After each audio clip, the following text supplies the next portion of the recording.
8h moins le quart sur Sud Radio, l'invité pour apprendre. Christine Bouillot, vous recevez le vice-président du Front National et député européen, Louis Alliot. Louis Alliot, bonjour. Bonjour. 3 ministres exclus du gouvernement pour avoir critiqué la politique menée par leur propre équipe par défaut de solidarité de la politique engagée. Est-ce une marque d'autorité du chef de l'État pour vous? Oh non, je pense que c'est plutôt une marque d'un désarroi et d'un échec global, échec politique. Il n'a plus de majorité, échec économique. On subit, l'ensemble des Français subit une crise dont manifestement M. Hollande est incapable d'en résoudre le moindre commencement. Donc je pense que c'est une crise de régime, une crise grave, parce que finalement c'est de l'autorité, si vous voulez, mais c'est de l'autorité sans pouvoir, en quelque sorte. Et de ce point de vue-là, je crois que ça ira pire, ce sera pire à l'avenir, parce que la politique restera la même. Et je crois, moi, j'entends parler autour de moi, je vois ce qu'en pensent les Français. Changer un gouvernement pour changer un gouvernement ne résoudra aucun des problèmes qui se posent à la France aujourd'hui. Alors, vous n'attendez rien de ce gouvernement Valls 2. Vous n'avez pas de préférence pour les entrants ? Ah, pas du tout. Là, je dois dire que, vous savez, on ne peut pas avoir de préférence. M. Valls a dit qu'il voulait un gouvernement qui obéira au doigt et à l'œil pour appliquer le fameux pacte de responsabilité, c'est-à-dire la feuille de route qui a été édictée par Bruxelles. Donc voilà, il y a pas de surprise, il n'y a pas de film. C'est la continuation de ce que l'on a vécu, et je pense que nous allons aller vers un échec global qui nous mènera à une dissolution de l'Assemblée nationale. Alors vous n'êtes pas les seuls à réclamer une dissolution de l'Assemblée nationale. François Hollande serait-il fou pour y arriver ? Alors vous savez, quand vous êtes dans une crise de régime, que vous avez 85% des Français qui ne vous font plus confiance, une chute libre du Premier ministre, une majorité qui est en train d'exploser. La gauche et la gauche extrême sont aujourd'hui à l'extérieur, les écologistes sont à l'extérieur, au sein de ce gouvernement, l'aile gauche du gouvernement est désormais une partie à l'extérieur. Vous gouvernez avec quoi? C'est ça le problème, vous n'avez plus de majorité, vous n'avez plus la confiance du peuple. Or, la Ve République, c'est précisément le lien de confiance entre un président de la République et son peuple, et la dissolution, si vous voulez, fait partie des outils qui permettent de renouveler la confiance ou la défiance d'ailleurs du pouvoir en place. S'ils ne l'utilisent pas, eh bien nous irons vers une crise de régime beaucoup plus grave. En même temps, Arnaud Montebourg a critiqué une politique que vous-même aussi vous critiquez, donc quelque part il vous rejoint. Oui, alors il fait le bon diagnostic, mais ça nous le faisons depuis très longtemps. Simplement, il n'y apporte pas les mêmes réponses, puisque nous disons il faut sortir de ce carcan européen tel qu'il est aujourd'hui, alors que M. Montebourg nous explique qu'il faut aller encore plus loin vers une Europe fédérale, et nous sommes évidemment très hostiles à ce schéma. Il est un peu, il faut bien le dire, isolé au sein de cette famille socialiste, comme l'était d'ailleurs jadis Jean-Pierre Chevènement.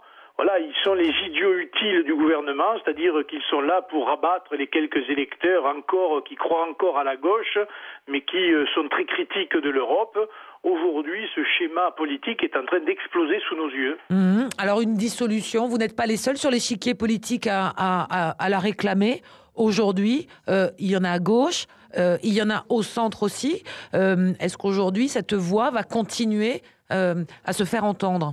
Écoutez, à part la démission que je n'imagine pas, parce que je pense que quand on est un président de la République comme M. Hollande reste attaché à un certain nombre de privilèges de fonction, il ne reste plus que la dissolution. Maintenant, dans quelles conditions la dissolution ? Et M. Hollande avait promis un minimum de proportionnel. Cette proportionnelle est soutenue par les écologistes, par le centre, est soutenue par le Front de gauche, est soutenue par les communistes, est soutenue par une partie de l'UDI. Il serait peut-être bon de la mettre en place, parce que sinon nous irons aux élections législatives à nouveau. Il est évident que la gauche perdra le pouvoir et que le Front National entrera massivement à l'Assemblée nationale et il y aura une autre majorité qui s'exprimera. Mais sur le fond, quelle politique pour la France? À cette question-là, ni le parti politique socialiste, ni le Parti socialiste, ni l'UMP répondent à cette question, qui est une question majeure. Parce que si c'est changer de majorité pour faire aussi la même politique, ça ne servirait évidemment à rien de changer de majorité. Alors, Louis Alliot, vous dites une dissolution pour retrouver une véritable majorité, mais en est-on certain ?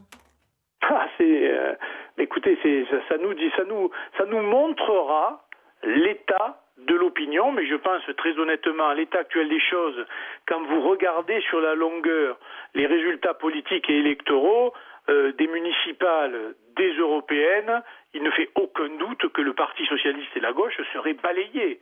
Peut-être même d'ailleurs avec un score historiquement bas. Donc de ce point de vue-là, ça ne fait aucun doute. Je pense qu'il y aurait une autre majorité, mais pour vous dire quelle serait cette majorité, c'est encore trop tôt. Aller renégocier avec l'Allemagne, c'est ce qu'avait demandé, et c'est ce que souhaitait d'ailleurs Arnaud Montebourg, en sachant que la chancelière allemande, elle, attendait la France au tournant. Est-ce que vous feriez mieux dans ce genre de situation ? Mais c'est-à-dire que c'est pas faire mieux.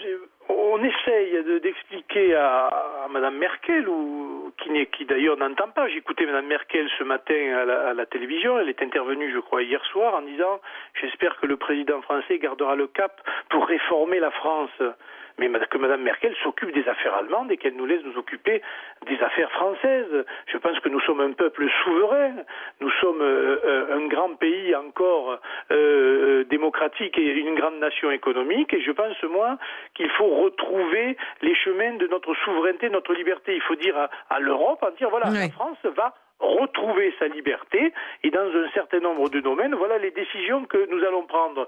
Si vous ne voulez pas, eh bien à ce moment-là, nous remettrons en cause le schéma européen, parce que le peuple souverain, qui est quand même l'expression majeure de la démocratie, souhaite sortir de ce carcan.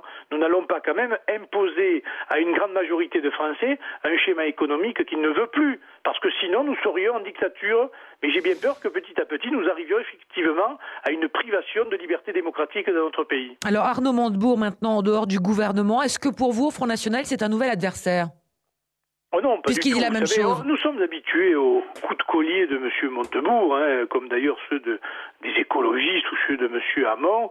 La gauche ou de M. Mélenchon d'ailleurs. La gauche a ceci de particulier qu'elle est très divisée sur le fond dans les débats politiques, sur le système économique, sur le système judiciaire, sur la répression, faut-il de la répression, faut-il de la prévention, etc. Mais dès qu'il s'agit de prendre le pouvoir et de se partager les postes, là il y a l'union sacrée de toutes les familles de gauche, et on l'a vu, alors ça explose au bout de quelques années, mais voilà. L'essentiel pour la gauche aujourd'hui, c'est d'occuper les postes. J'ai bien peur que l'avenir du pays s'en moque éperdument. Merci beaucoup, Louis Alliot, d'avoir été avec nous ce matin, vice-président du Front National et député européen. Interview à réécouter sur le www.sudradio.fr.